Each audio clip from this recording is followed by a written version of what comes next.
Hello, welcome to the Writing Centrifuge. Today we will continue our summary of Violet Evergarden. Last time was a lot of fun and I hope it's the same this time. I definitely won't be crying or anything, will I? This one's just like the last one. Episode, analysis, and that's it. This video covers episodes 7 through 13. Hope you enjoy, let's get started.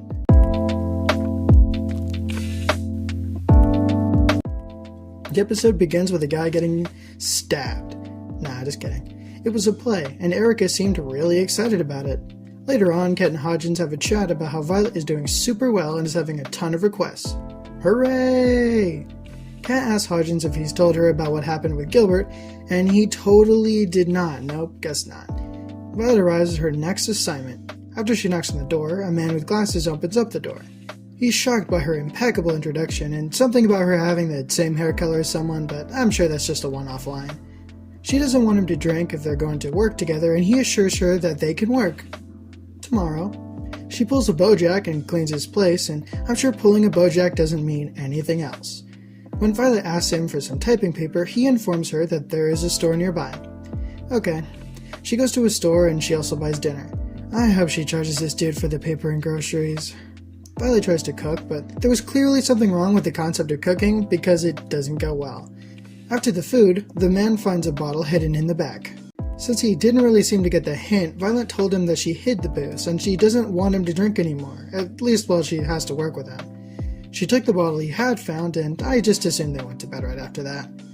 The next day, they began working, and I bet this guy would be thanking Kat if he heard about how loud she used to type. While they're working, Violet gets fully invested into the story. When the man asks her if it's good, she says she feels like she's experiencing what the character Olive is experiencing. Wow, what a good idea. Maybe no one has to go outside if we can somehow improve this. He says, probably because she touches grass, that it means that she's identifying with the character Olive. I wonder if she ever wrote any fanfic about Olive, or maybe she would if she didn't like the ending. The man explains that this is the first play that he's ever written for children. Violet realizes that he put Olive into a bit of a pickle narratively, and she's worried about what will happen. He tells her reassuringly that he doesn't know how Olive will get out of it. Be careful, sir. Annie will not like you if you cheat your way out of a satisfying ending. She might be way more brutal to you in the book than the movie. Peak reference aside, Violet finds a blue parasol, which made me point up and go, "That's a parasol!" because I remember learning what that was in elementary school. She thinks it's beautiful, and the man sees her with it. He did not like that. He smacks it out of her hand, and after she finishes waterboarding him, he tells her to go home. She does not want to because she wants Olive's story to be finished. Then she asks him if he has something hidden in his heart, and oh boy does he. After his wife died, he went back to live with his daughter at their summer home. She loved her blue parasol and to watch water birds. Then she got an illness and died. Story over. Man, this made me cry like a baby. Good thing I summarized it quickly or... oh man. Violet cries when thinking about that grief, and that night the man apologizes. He tells Violet that he will finish it. The next day, they talk about how they are going to end the book. Maybe we can kill the girl and make the parasol come to life? No, that's too cliche. They eventually figured out an ending that doesn't make everyone mad or isn't controversial at all, just like all other media, like Chainsaw Man. Dang, I just made myself sad. I started looking for a way to travel back in time to ask Fujimoto to never watch The Big Lebowski and also find the last line of the story. The man asks Violet to walk across the leaves on the lake. Okay, I'll trust the process, I guess. Violet tries it and it actually works. She did get really far, but she didn't fully succeed. But I guess crossing the lake was actually the friends we made along the way, because the man came up with the last line anyway. As the man watches, I guess karma got him because he started crying too. Then it got me back for being petty and I started crying again. Chainsaw Man! The man gives Violet the parasol, and it will be a reminder that this series can always make you cry, even if you think it won't. It will. Then on the ship home, Violet sleeps and everything's fine. Or at least that's what I would have said had Hodgins shut his stupid mouth. She remembers what he said about being on fire, and she can now feel the burning he was talking about. Thanks, jerk. When Violet gets off the boat the next morning, I'm sure she just wanted to go home, take a nap after a long trip, and curse out Hodgins for telling her that burning stuff. But the plot had other plans. She runs into the lady of the Evergarden house, and it goes less than stellarly. The lady says that Gilbert can rest seeing how far she's come. Uh-oh. Violet rips Hodgins in half. Okay, fine. She confronts him, and he says he's sorry and tells her the story about Gilbert missing in action. He had pushed her to safety. Nice guy. Violet does not want to accept this death, though. Poor girl. Why'd you have to do this, Hodgins? Why didn't you just have prevented everything bad from happening to her ever? This is all your fault. Okay, whatever. My gripes aside, since I was exaggerating a little bit, Hodgins tries to comfort Violet and she runs away. Ben watches her go and then... Wait, what? The episode's over? Okay, whatever, Don. Kinda nuts that this episode ends like that, but this episode was still crazy good, even without the absolutely insane ending. I almost forgot that this episode was the one with that cliffhanger. The rest of the episode is one of the greats. That parasol is also something that Violet carries for the rest of the series, and I think that's really cool. I thought it was funny without realizing it. She was helping the man get out of his depression after the death of his daughter. She stopped him from drinking, she cleaned up his place, she made him eat food, and she helped him process his grief by helping him complete the story and nearly showing off what she learned at Hogwarts. It goes to show, just like in BoJack the Horseman, that simple things can have a huge impact on people's lives, so small gestures and acts of kindness should never be overlooked or understated. Anyway, insert cool transition here, the backstory literally made me cry, like, so much. I think the only other moment that made me cry this bad was the letters in the special. You know, the ones written by the fallen soldiers to their families. Ah, crazy sad. I remember when I thought this series might not be all that sad. I thought that Violet's story was tragic and I wanted her to be okay forever and never deal with hardship again, even as early as episode 4. By that time, I passed the first 2 episodes and I thought I was home free, but I was naive. Naive, I say. This story is so good, and as I go over it again, it gets even better. Like the Leon episode, I remember that one being pretty good, but I started thinking about it more in order to write the script. I keep looking forward to it again, even though I know I already wrote it. Like, can I write that one again? Yes, but will I? Maybe. This series is literally amazing, and I can't wait to get to the end of this cliffhanger. I bet one person is swearing at me to get to, so let's not make him wait anymore.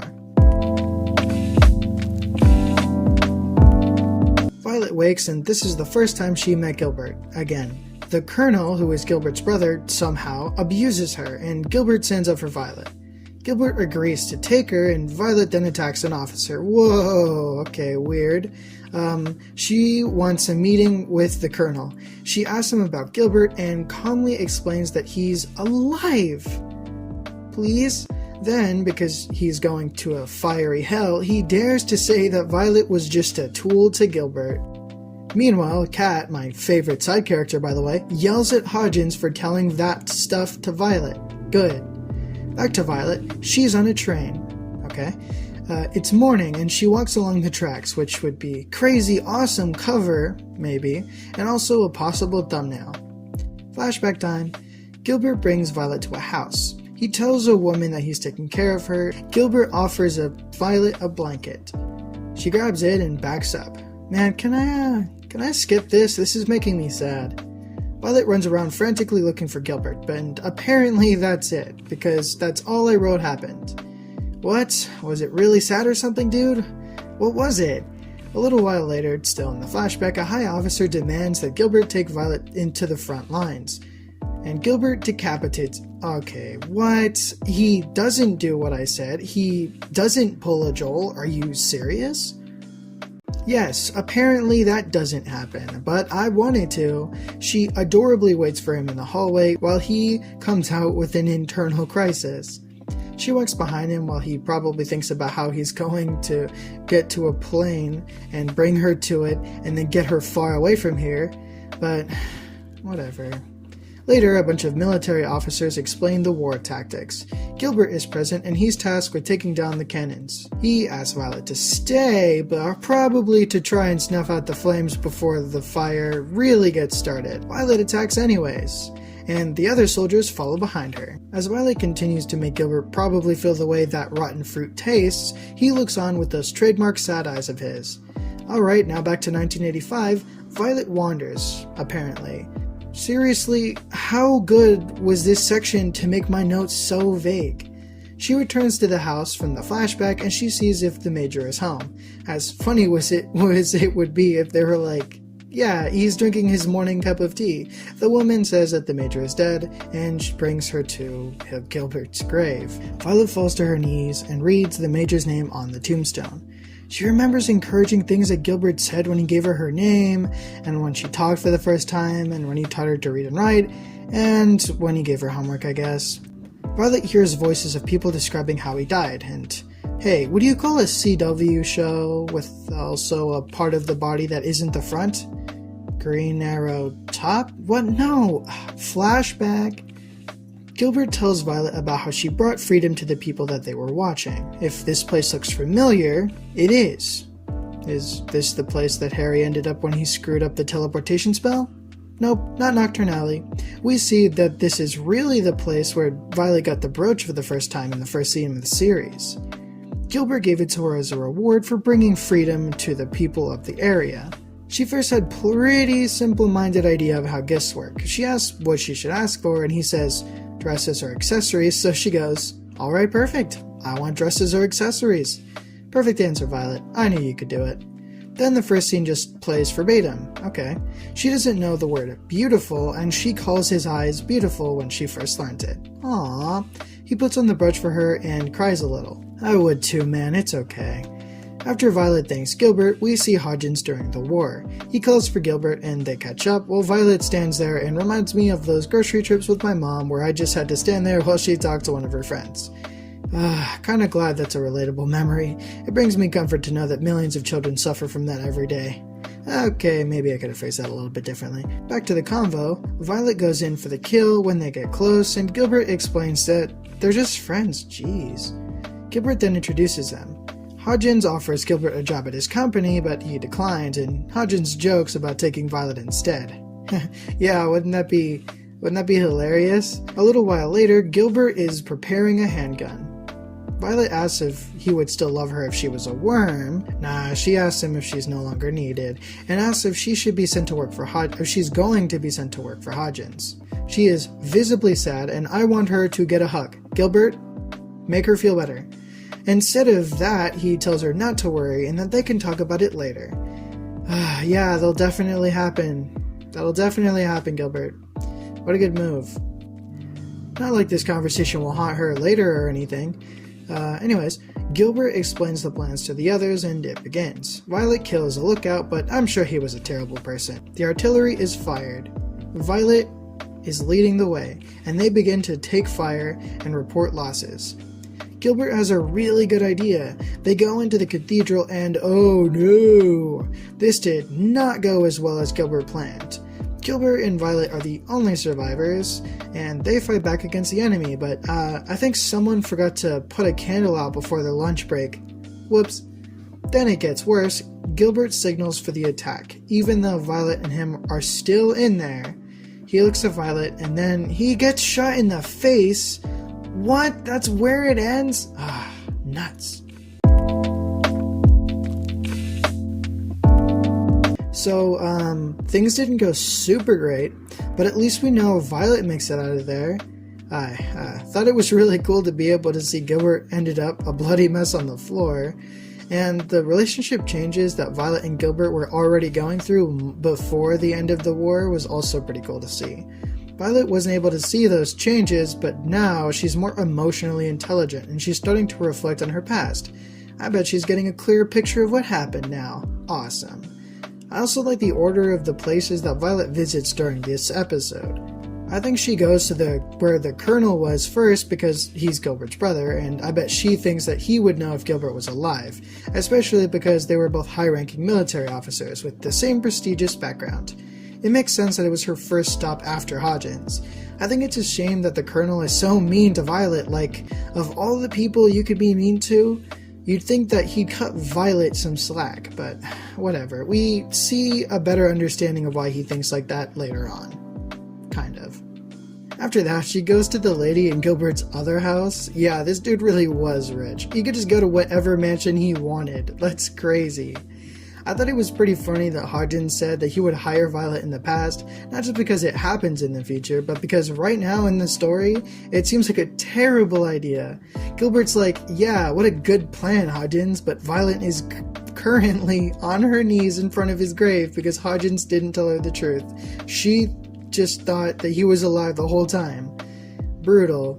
Seems way less like a good idea in context. Funny that the frame of reference completely changes how that comes across. If this had been revealed earlier when things were going well, then it would have been pretty cool, but it seems a lot more dark with what's going on in the story at the moment. Did anyone else not notice that Gilbert was missing an eye until this scene? I didn't notice.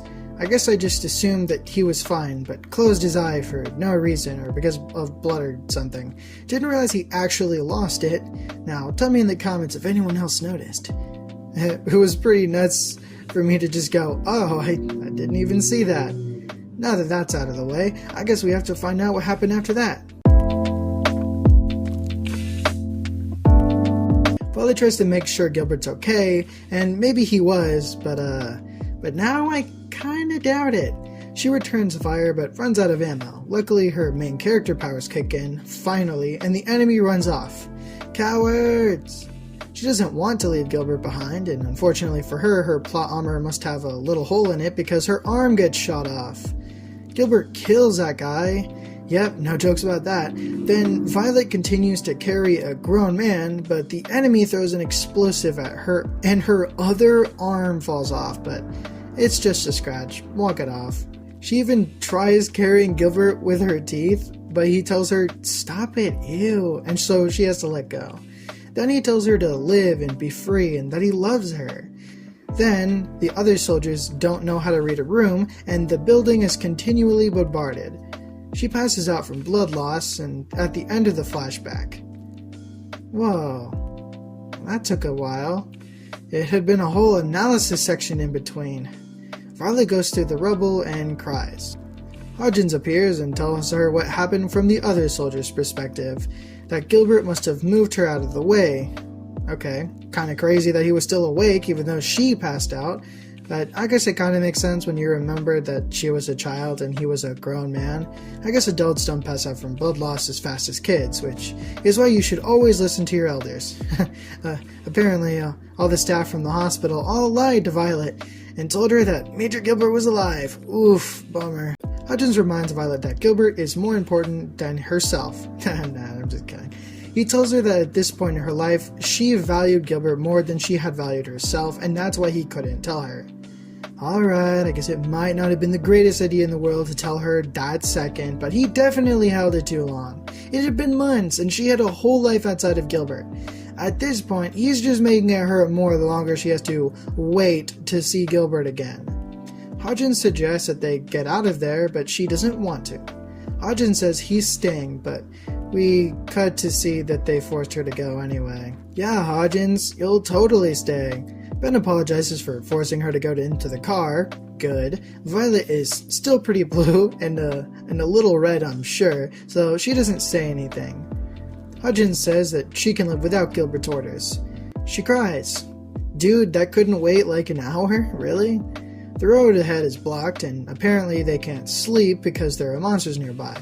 Apparently there is an anti-peace faction, and they attacked the town that was ahead of them, but I'm sure that won't come back later. Violet looks out a window, and when she gets bored of imagining a man running along the car's path, she sees herself in the past during the war. Everybody's worried about her, so worried that they go do something else. Okay. While Violet is looking at her hand, Kat knocks on the door because she's awesome. She asks Violet how she's doing. Violet apologizes for any worries she might have caused, and I strangle Hodgins to death. Okay, whatever, just kidding. Kat leaves food on the floor, which is pretty funny when you remember the nickname I gave her. Violet has been requested a lot since she's been away. No duh, she's awesome.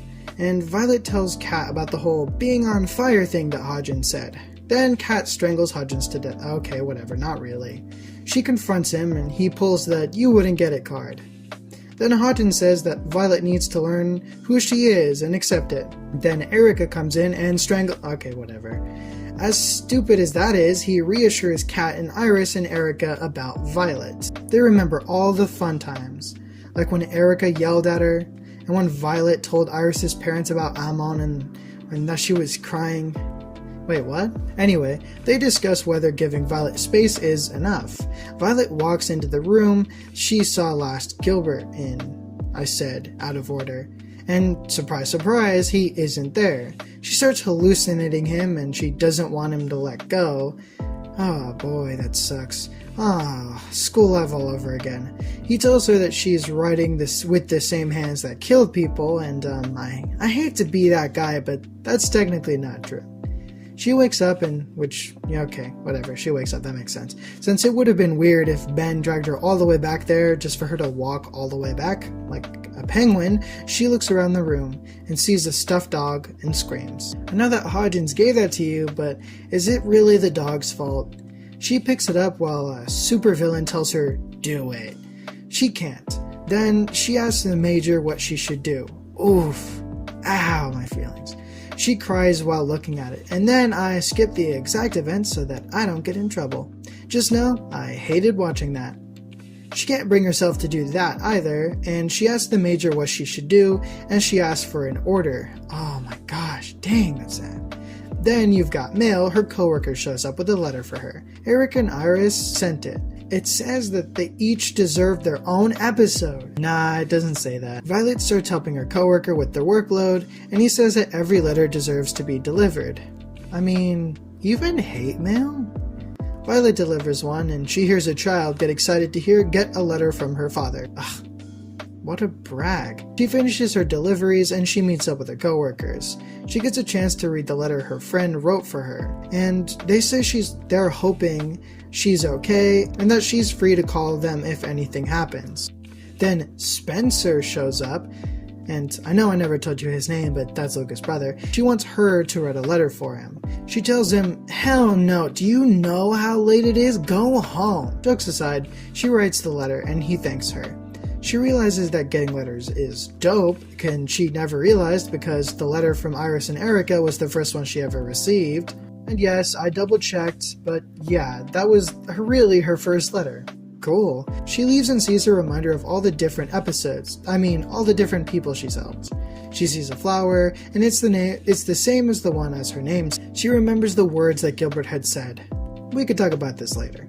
Oops, wrong ones. Okay, got him. But she'll grow into one fitting the name. She goes to Hodgins' office and asks him if it's okay to be a scribe, and she asks also if she has any right to live. I was shouting, yes, also ask anyone else. They both cry, and he says that she can't erase the past. Dude!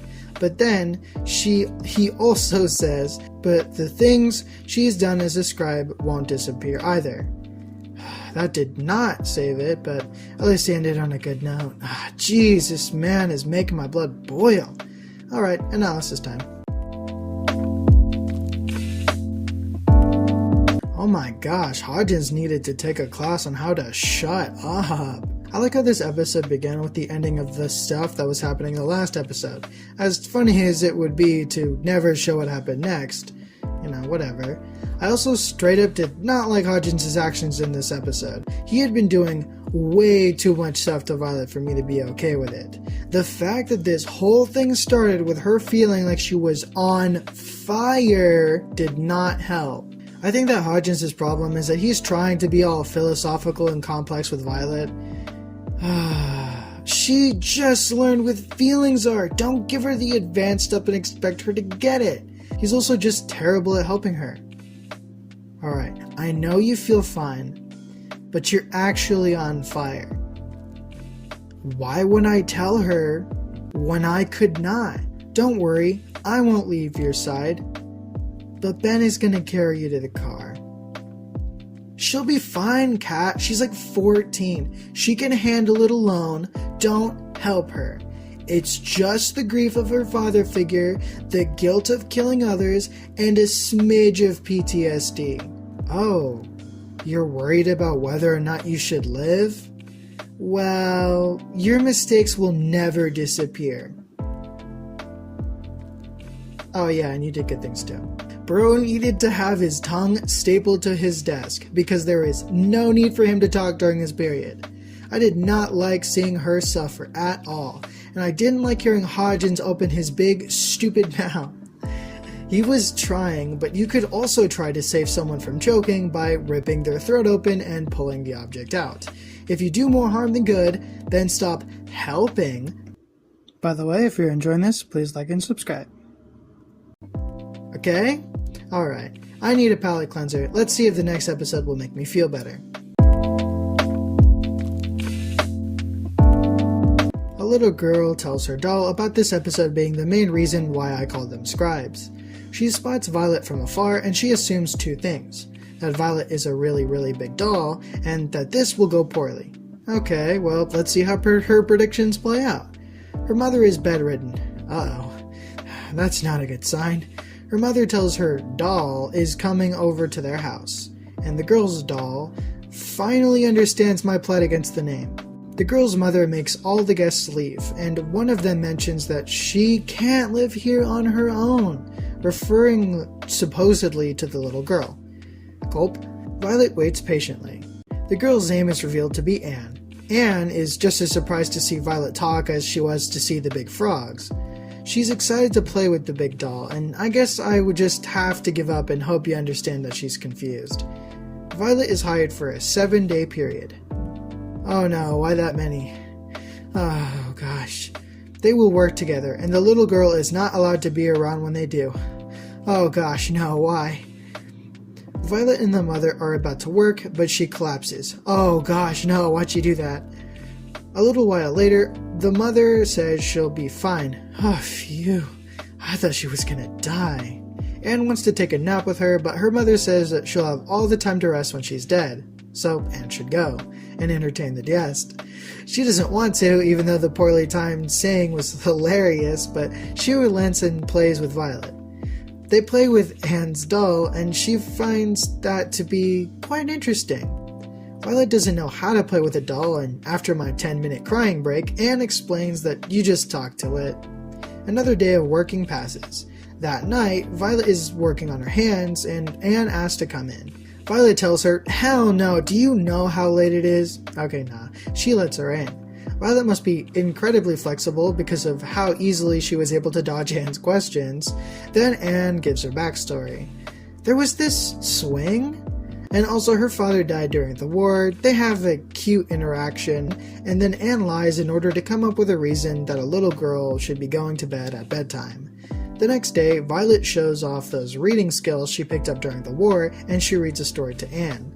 They play together and do other activities, and then I have to take another 10-minute break when I cry profusely at the realization that Violet has never done any of these things before. Anne asks Violet to stop taking time away from her being with her mom, ouch, and Anne had apparently wanted to do all those things with her mother, not Violet. Ouch. Violet says she's sorry, but she has to keep taking her mother's time, ouch. And oh my gosh, this is really starting to hurt. Quick, make jokes about it and the pain will definitely go away. Then the mother is visibly struggling, but she wants to keep writing. Then I took a second to remember something funny, like Inosuke. Before I cried, I'd stop the rest of the episode. Whatever. Anyways, the mother and Violet are working and Anne comes in crying. Oh gosh, no. She wants to play with her mom. Anne wants to know who the letter is for and then asks if it's more important than her? Oh no. Anne admits that she knows her mother will leave and she will be alone, and she begs her mother to spend time with her instead of writing the letter. The maid, me, Violet, me, the mom, me, and Anne were all crying. Some more than others, but still. Anne runs away, falls over, and then keeps running. She clearly didn't see that special because Violet quickly catches up to her.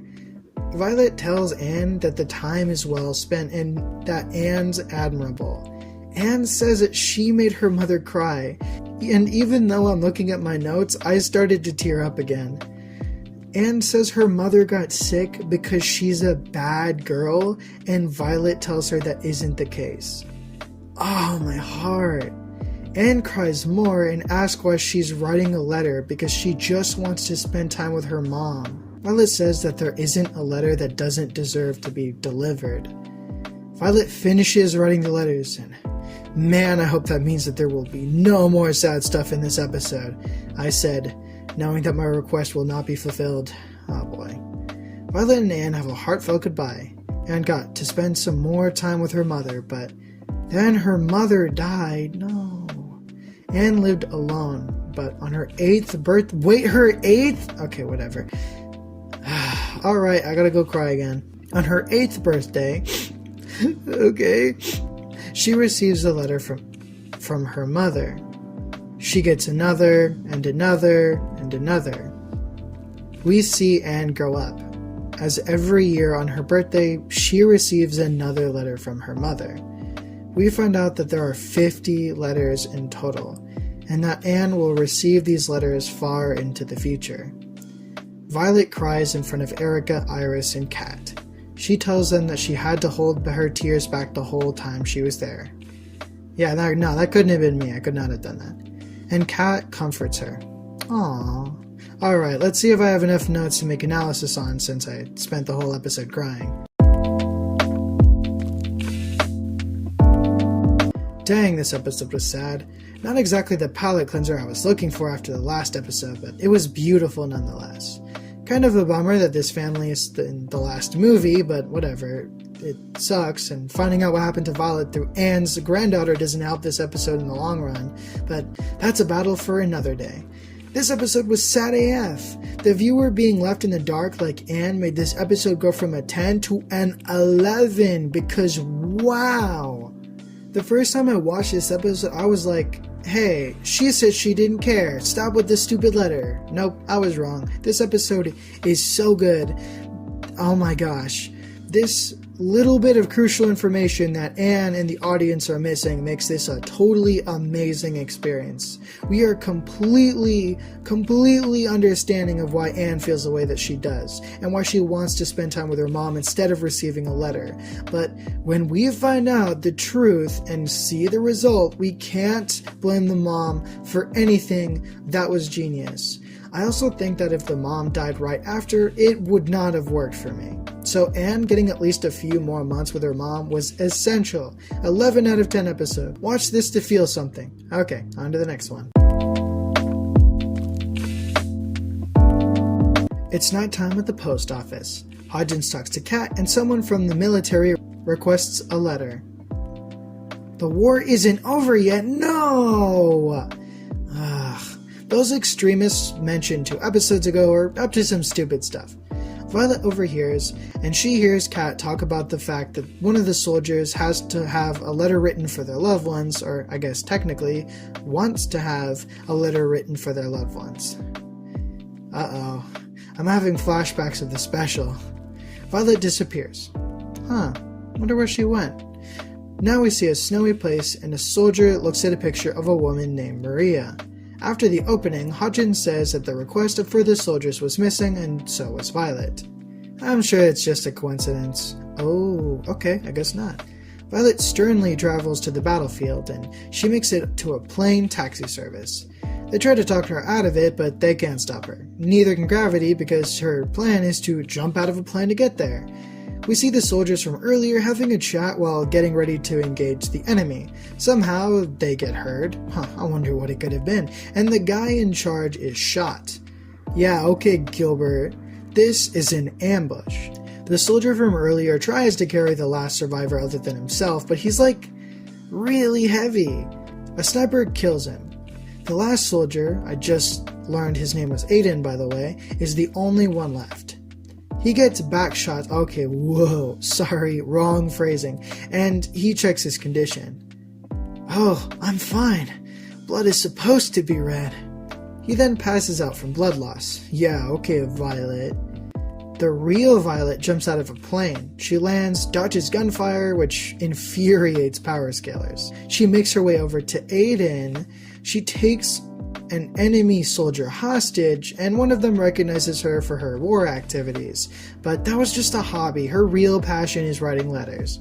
After the men leave, she apologizes for keeping Aiden waiting. Then we see a flashback of why and how Aiden hired Violet.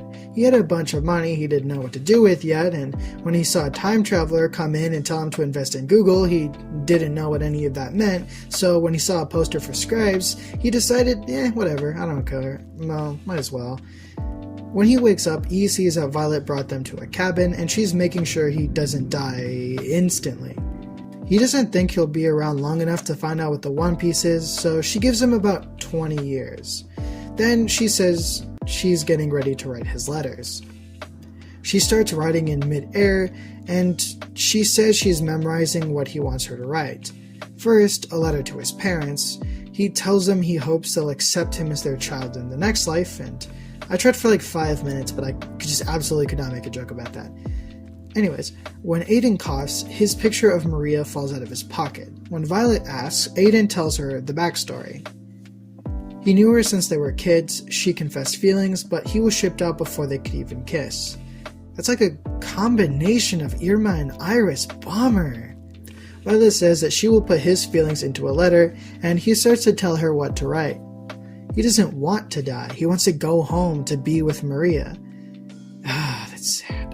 Aiden asks Violet if she got it all, and she says yes. He says he's getting cold and tells his parents that he loves them. He asks Maria to kiss him, and Violet does to give him some peace. He dies. Violet tells his body that the letter will be delivered. Violet is spotted by the pilot the next day.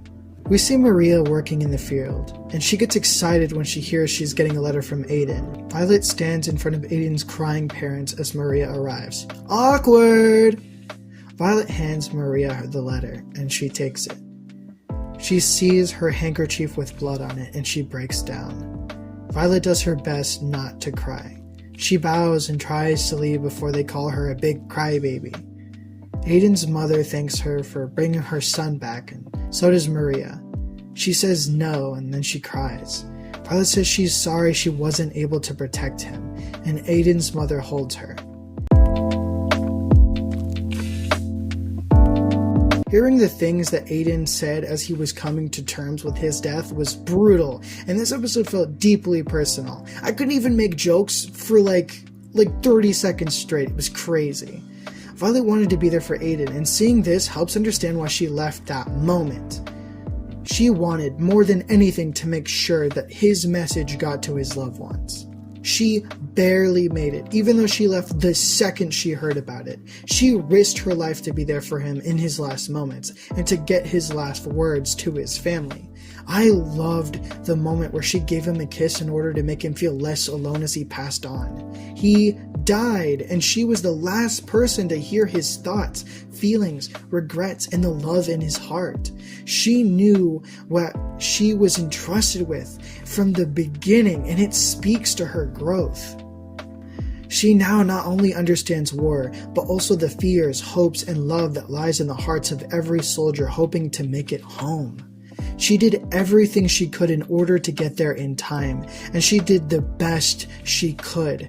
She didn't rest until she got his message, traveled into an active war zone in order to be there.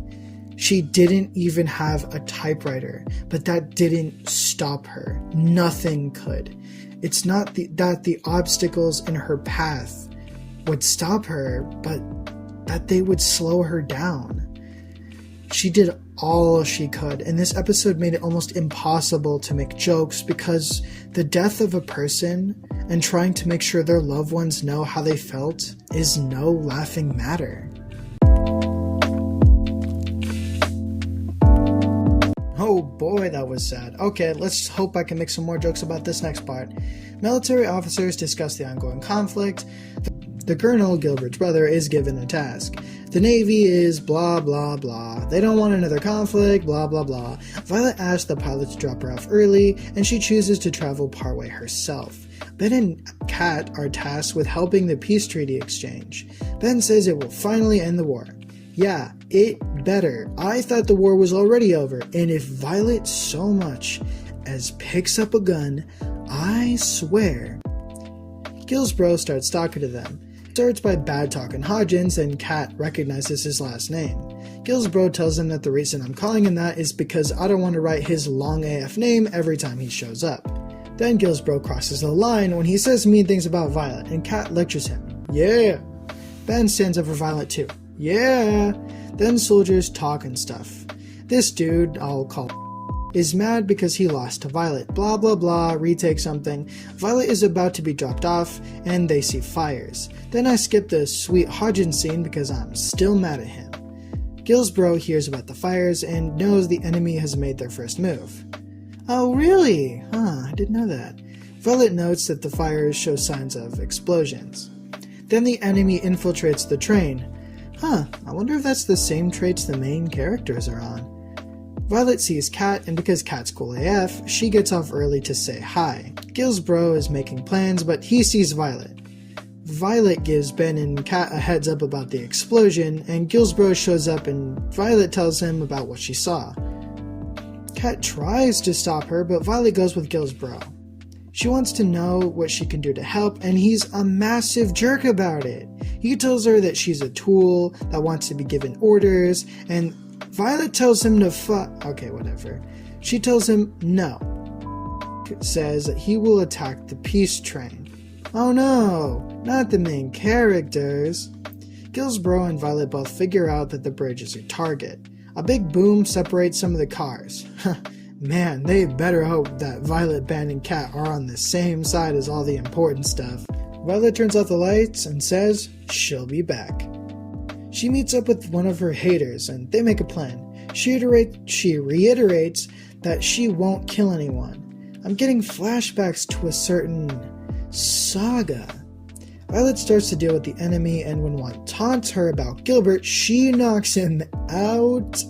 On top of the train, comes to face Violet. She asks why. It's because he takes out their entire army, but then she drops her brooch, so it's basically all over. Come on, Velma. One object shouldn't define the entirety of one's competency. The army of ninja cyborgs with mutant powers get back up, and gets her brooch. He also takes a little girl hostage. Then two of the ninja cyborgs with mutant powers hold her, but only a little bit. Goes in for the kill, but then Gillsbro, comes in and stops Violet from dying. Bare minimum, now make her smile or I will never forgive you. Gillsbro takes care of the others, and he yells at Violet. Okay, screw you, don't yell at Violet. He blames her for Gilbert's death. Dude, you weren't even there. Then she refutes that by telling him she wanted to protect Gilbert, and then enemy emerges. Then Violet casually blocks a missile. A power scale. Nah, I don't have to tell them anything. Alright, analysis time. I thought this episode was pretty cool. It's a bummer to have an episode without a heartfelt story in the middle, and Gillsbro being mean to Violet did not help with my enjoyment of this episode. I still haven't mentioned how I'd rip him from mouth to blank for what he did to Violet in the past, but man, whatever, kill this guy anyways. I also found the political talk boring. It's not even real, why do I have to do homework? I also thought Kat and Ben standing up to Gillsbro was pretty cool too. I still mourn the Kat episode that we'll never get to see. Anyways, now it's time to get to the last episode of Violet Evergarden before 2 movies. The enemy uses atomic bullets to shoot at Violet, but they only manage to barely take out one of her prosthetic arms. Still has the brooch, and Gillsbro takes it from him. Then he throws it. Moron. Violet catches it one-handed, and did I mention they're on a moving train? On the top? They pull the emergency brakes, but that's never enough in fictional stories. They're basically drama devices that make it more intense to head towards the bombs. There are also bombs on board. Ben gets one, awesome, and Violet is going for the other one.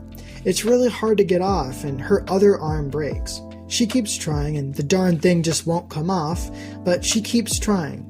Luckily, just Gillsbro dies. Luckily, they got the bomb off in time. Ben redeems himself for forcing her to go into the road trip a few episodes ago by saving her life. Kat writes the peace treaty, probably because Violet wasn't available. Violet helps a grieving father write a letter to his fallen son real quick, and then it's nighttime. Kat and Violet talk about the upcoming air show. Apparently, people write letters, they get carried by a plane, and then it's released into the air. I feel bad for the poor bird that watches that happen to their nest, but anyways, when we see a flashback of Gilbert telling Violet that she doesn't have to follow his orders after the next battle. Yeah, I'm pretty sure that's what happens, Gilbert. I thought that was the end, but it turns out Gilbert sucks. He yells at Violet and makes her want to cry right before a battle. Okay, screw you. Gilbert needs to chill out, and I'm glad he's dead. Huh? What's that now? Violet tells Hodgins and Kat that he couldn't write a letter. As if Hodgins knows he's on thin ice with me, he tells her not to worry about it and that she just needs to write it and he'll make sure it gets there in time. Good. A woman comes in and tells her that Gilbert's last name is looking for her. Violet goes, thinking it might be Gilbert, but it's Gilsborough. I mean, could you imagine? He brings her to a mansion. Another one? He introduces her to his mom, and she asks where Gilbert is. And I bet Violet's heart cracked a little after hearing that. And Violet says he's with her. Aww. And shows her the brooch. Aww. The mother says it looks like his eyes, and that's beautiful. Aww. Is anyone sure she hasn't been watching this series? Violet thinks about all the good times. Like when she got yelled at, stupid jerk, and is on the edge of crying. She asks Violet what her relationship with Gilbert was, and she tells her. Thanks, Notes, that was really specific. Then she remembers that Gilbert died. Oh no. And she tells Violet that it wasn't her fault. Tell that to Gil's bro. Violet cries. She says that Gilbert is alive, right next to her lungs, so he won't be forgotten. Wait, who won't be forgotten? Anyway, Violet cries some more and agrees. Then Violet does her bow thing and leaves. Gil's bro tells her to live to honor Gilbert's memory. Okay, dude, whatever. Violet writes a letter during the 5-minute period that it snowed. Violet, Erica, and Iris are all talking while waiting for the air show. We hear the audience screams of joy when Luca appears. They all talk about the letters they wrote, but none of them go anywhere, not even the ones that are implied plot details, so I'm not going to go over those. The plane releases the letters, and the Great Paper Cut Massacre takes place. Nah, that doesn't happen. Violet narrates what her letter says and cries, which would be so funny for everyone else. Like, who cries during an air show? Later, she gets a new request. She hears the commotion of all her coworkers and gets ready to meet the client. She's happy to say her name, Violet Evergarden. Okay, that's a pretty cool name. It's pretty cool to see the conclusion, but I think it blows that it didn't have anything impactful in it. I literally didn't cry at all, not even a little. That's weak sauce. I did like the message of this episode. Violet is not a tool. She doesn't have to take orders if she doesn't want to, and I like that. I also like how she dealt with her grief and accepted that Gilbert is dead, and he will never come back, ever. But this episode really didn't hit all that much. I also assumed that the letters and stuff they said at the end actually mattered, and my bad, I guess. Like, I totally thought Kat was pregnant and that Hodgins was the father. Like, come on. Not even close? Really? Yeah, and Erica's crush being implied to be Ben totally comes back. Seriously, the ending is full of broken promises. I do like where it leads Violet, and that's why this next installment is one of my all-time favorites. But that's next week. Now it's time to get to the... Wow, Violet Evergarden is so good. It's not perfect, but the problems that it has haven't really come up yet. I love seeing Violet to go to all those different places and helping all these different people.